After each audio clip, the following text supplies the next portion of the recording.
Hi, first graders. Today's Monday, and we're going to start something new in Reading Workshop. Readers learn lessons. Do you know what this is? It's a type of cookie. Do you know what type of cookie this is? This is called a fortune cookie. And when you open it up, there's a piece of paper inside of it.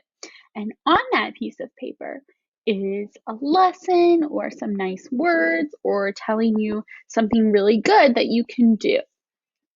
Now, you're probably wondering, Miss Guardati, why are you talking about fortune cookies during reading? Well, today I want to teach you that stories are kind of like fortune cookies. I have a book here, Ish, and today we're going to open this book up and we're going to discover the fortune inside of the book. To do this, after we read, we're going to reread the ending and think, how did the trouble in this story get fixed? And then we're going to think, what did the character realize or learn? We're going to do this with the book Ish. This is a book about a boy named Raymond, and he's an artist. And we're going to think about the trouble or the problem that Raymond has, and then we're going to think, how did that get fixed? And then we're going to think, what did Raymond learn or realize? I want you to listen to me read Ish, and I want you to see if you can think about what the lesson is and discover that fortune inside the book with me. Today we're going to read Ish. Now, you might have already read this book in your class, but we're going to read Ish today, and we're going to be on the lookout. And we're going to be thinking about what the lesson is, what the character in this story learned. Ish. Raymond loved to draw. Anytime, anything, anywhere. One day, Raymond was drawing a vase of flowers. His brother Leon leaned over his shoulder. Leon burst out laughing. "What is that?" he asked. Raymond could not even answer. He just crumpled up the drawing and threw it across the room. Look how angry he is. Wasn't very nice of his brother. Leon's laughter haunted Raymond. He kept trying to make his drawings look right, but they never did. Look at all those crumpled papers. After many months and many crumpled sheets of paper, Raymond put his pencil down. "I'm done." Marisol, his sister, was watching him. "What do you want?" he snapped. "I was watching you draw," she said. Raymond sneered. "I'm not drawing. Go away." Marisol ran away, but not before picking up a crumpled sheet of paper. "Hey, come back here with that." Raymond raced after Marisol, up the hall and into her room.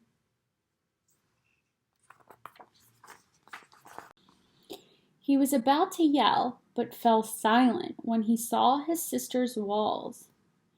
He stared at the crumbled gallery.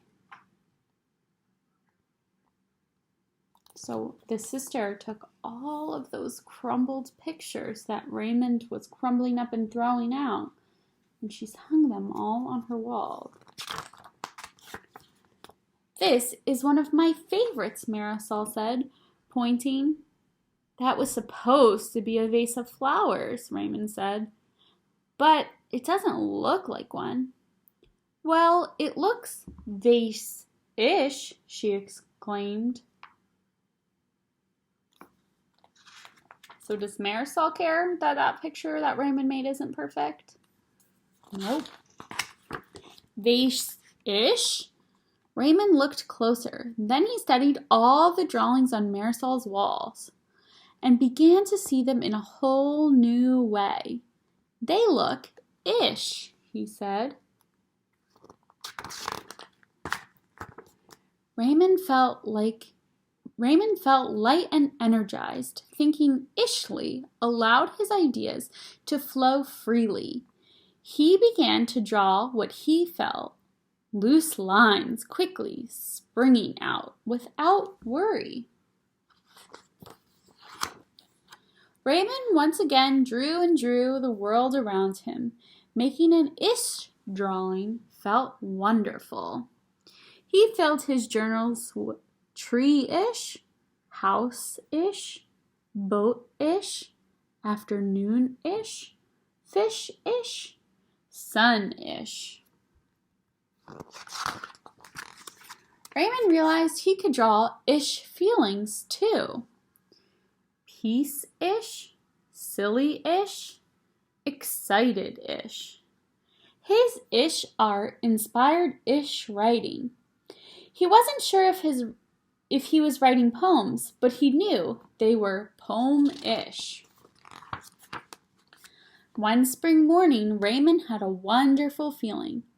It was a feeling that even ish words and ish drawings could not capture.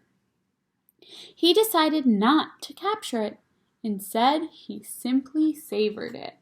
So he's enjoying his moment there.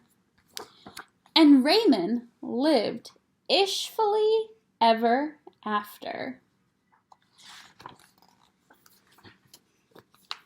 So now we have to think about what that fortune inside my book could be.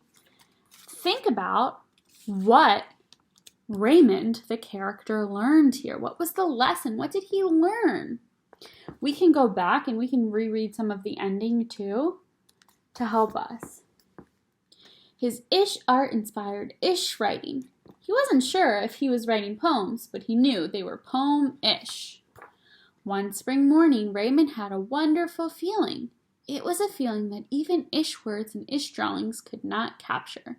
He decided not to capture it. Instead, he simply savored it. And Raymond lived ishfully ever after. We're noticing that Raymond is feeling a lot different. In the beginning, his brother really upset him and made him feel bad about his drawings. But at the end of the story, he was proud of his ish drawings. Can you think of what Raymond learned in this book? Let's take a look at our book's fortune, just like a fortune cookie, the lesson in our book. Do your best. Your best is good enough. Now, Raymond learned this, and because of the author of this book, we can learn to do our best and that our best is good enough. Authors write these lessons and put these fortunes inside their books to help us learn a lesson. Okay, so we opened up our book just like a fortune cookie, and we discovered that the lesson was to do your best. Your best is good enough. Raymond learned that, and we can take that lesson just like a fortune cookie has a paper inside. We can take that lesson and we can keep it with us. Authors write books to teach us lessons, and the author of this book taught us to do your best. Your best is good enough. It's important that we keep that with us and we learn the lesson in all the books that we read. So this week, to keep track of the lessons in our book, we're going to do that on this paper here. Now, today is Monday, May 11th, 2020. I've written the date on my page, and I wrote the book title here. And then right here, I wrote the lesson or the fortune inside my book. I didn't write the words Raymond learned that he can do his best art. I thought about what can I learn from this book? And I can learn that your best is always good enough. Try your best. Today, you're going to read one book during reading that you're going to write the book title and the lesson for. See if you can get at least one book and one lesson today during your reading time.